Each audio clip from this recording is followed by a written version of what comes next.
Hello मेरे नन्हे दोस्तों, कैसे हैं आप सब लोग। मैं आशा करती हूँ आप लोग बहुत स्वस्थ होंगे, प्रसन्न होंगे और ढेर सारी पढ़ाई भी करते होंगे।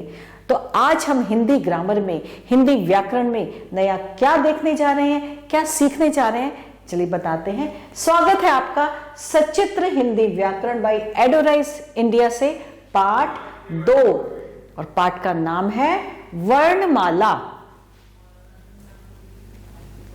वर्ण, हा हा, मित्र, टप टप टप। बच्चों, जब हम कुछ बोलते हैं तो हमारे मुंह से कुछ ध्वनियां निकलती हैं। इन ध्वनियों की सहायता से ही हम बातचीत करते हैं। इन ध्वनियों से ही भाषा के वर्ण बनते हैं। वर्ण भाषा की सबसे छोटी इकाई होती है जिनके टुकड़े नहीं किए जा सकते, जैसे अनार का अ प्लस न अ प्लस र आ। अब इन ध्वनि को और अधिक नहीं तोड़ा जा सकता क्योंकि तो खुद ही आपस में इतनी छोटी सी हैं। अतः इसकी सही परिभाषा क्या है? भाषा की सबसे छोटी ध्वनि को वर्ण कहते हैं। वर्णों के व्यवस्थित समूह को वर्णमाला कहते हैं। इसमें सभी वर्ण एक निश्चित क्रम में व्यवस्थित होते हैं। हिंदी की वर्णमाला में क्या है? हिंदी की वर्णमाला में 2 प्रकार के वर्ण होते हैं, स्वर और व्यंजन। स्वर, हिंदी में 11 स्वर हैं। स्वरों का उच्चारण बिना किसी वर्ण की सहायता से नहीं किया जा सकता। ये कौन कौन से हैं स्वर? अ, आ, ई, उ, री से ऋषि, ए, ऐ, ओ, औ। और व्यंजन, हिंदी में 35 व्यंजन हैं। व्यंजनों का उच्चारण स्वरों की सहायता से किया जाता है। क, ख, ग, घ, ण, च, छ, ज, झ, ञ, ट, ठ, ड, ढ, ण, ड़ और ढ, त, थ, द, ध, न, प, फ, ब, भ, म, य, र, ला, व, श, श, क्ष, स, ह। स्वर के बिना व्यंजन हलंत लगाकर लिखे जाते हैं। क, ख, ग, घ आदि सभी व्यंजनों में अ स्वर लगता है, जैसे कि क प्लस अ, क, क।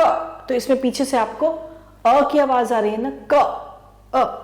तो इस तरह से अब है हिंदी वर्णमाला में स्वरों और व्यंजनों के अतिरिक्त कुछ वर्ण और भी हैं। इन्हें अलग श्रेणी में रखा जाता है। वो कौन कौन से हैं? सबसे पहले अयोगवह। अयोगवह में क्या क्या होता है? 2 वर्ण अंग और अह ना तो स्वरों में आते हैं। अंग से अंगूर, अह खाली, ना तो ये स्वरों में आते हैं और ना ही ये व्यंजनों में आते हैं। तो इन्हें क्या बोला जाता है? इन्हें बोला जाता है अयोगवह कहा जाता है। और अंग को अनुस्वार तथा अह को विसर्ग कहते हैं।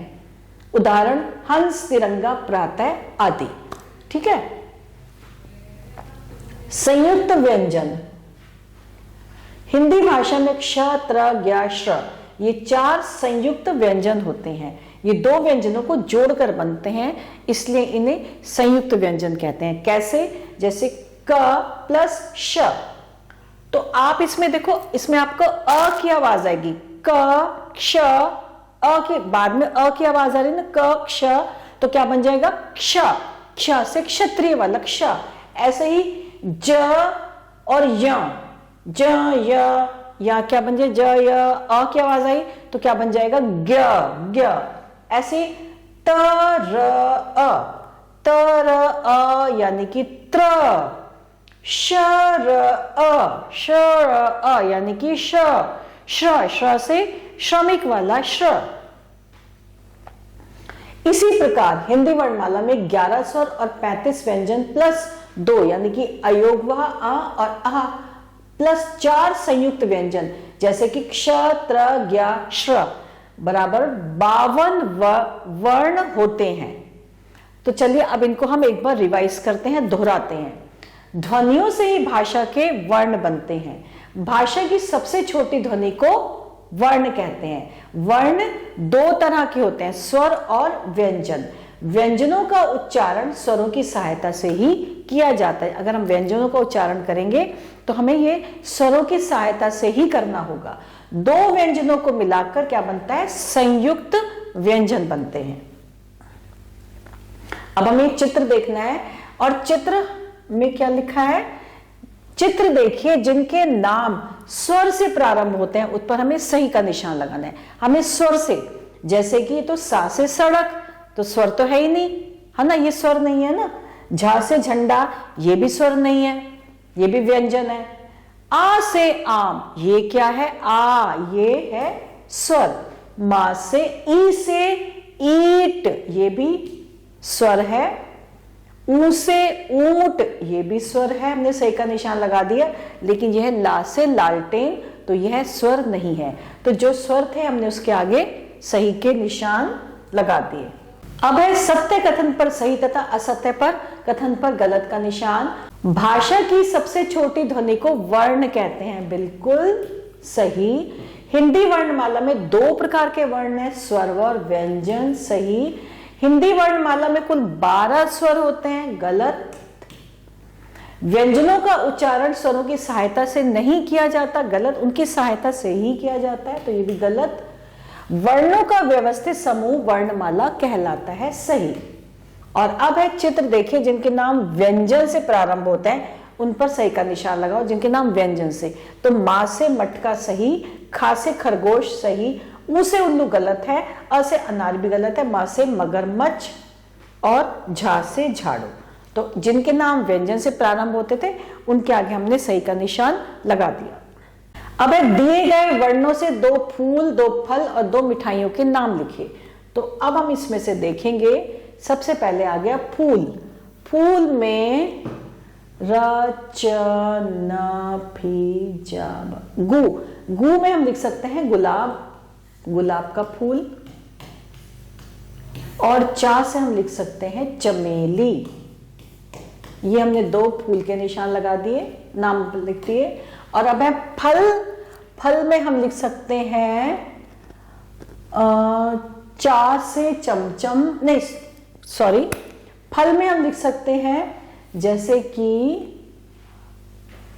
सा था, सा, ये रहा, सा से सेब। और ला था, मैंने देखा, ये रहा, ला से लीची, ला से लीची। फल हमने लिख दिया सेब और लीची। अब मिठाई में हम लिखेंगे चा से चमचम, ये रहा। और रा से हम लिखेंगे रसगुल्ला, जो कि मुझे बहुत पसंद है और आपको भी बहुत पसंद होगा। तो हमने 2 मिठाई, 2 फल और 2 फूलों के नाम लिख दिए। और अब है नीचे दिए गए वर्णों में से स्वर छांटकर लिफाफे में और व्यंजन छांटकर हरे लिफाफे में लिखिए। तो स्वर है हमारे ओ, ऋ से ऋषि, ये देखो ये भी हमारा स्वर है। ई और बड़ा ऊ, ये हमारे स्वर। ओ गया, अच्छा आ रह गया, आ, ठीक। और व्यंजन, बाकी के जो है हमारे व्यंजन है बच्चों, में व्यंजन सिर्फ 2 लिखूंगी, बाकी आप लिखेंगे च, फिर त, और बाकी के छांट के फिर आप लिखेंगे कि कौन कौन से व्यंजन हैं, ठीक। और अब संयुक्त व्यंजन वाले शब्द चुनकर सही जगह पर लिखिए। संयुक्त व्यंजन वाले शब्द छात्रा, तो यहां पे आ जाएगी त्रा, छात्रा। फिर आ गया श्रीमती, ये रहा श्रीमती। फिर आ गया क्षीण, क्षीण, ये रहा क्षीण। उसके बाद है कक्षा, कक्षा। इसके बाद है प्रज्ञान, ज्ञा, तो यहां पे आ जाएगा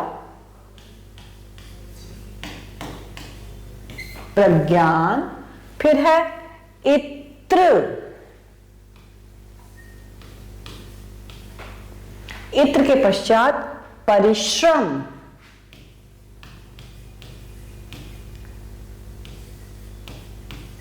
परिश्रम, और फिर है आज्ञा, ये रहा आज्ञा। ये संयुक्त अक्षर वाले शब्द हैं सब, तो मैं इसमें से छांट छांट के लिख रही हूं, लेकिन एक लाइन जो है वो मैंने आपके लिए छोड़ी है, पुत्र, ज्ञान, आश्रम, रक्षा।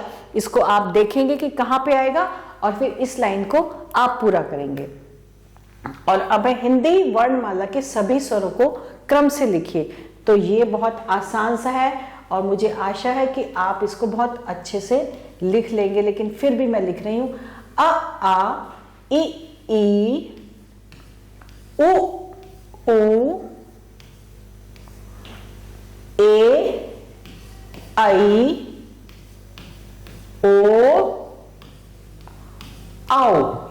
ये हमने क्या किया, हमने सभी स्वरों को क्रम से लिख दिया है।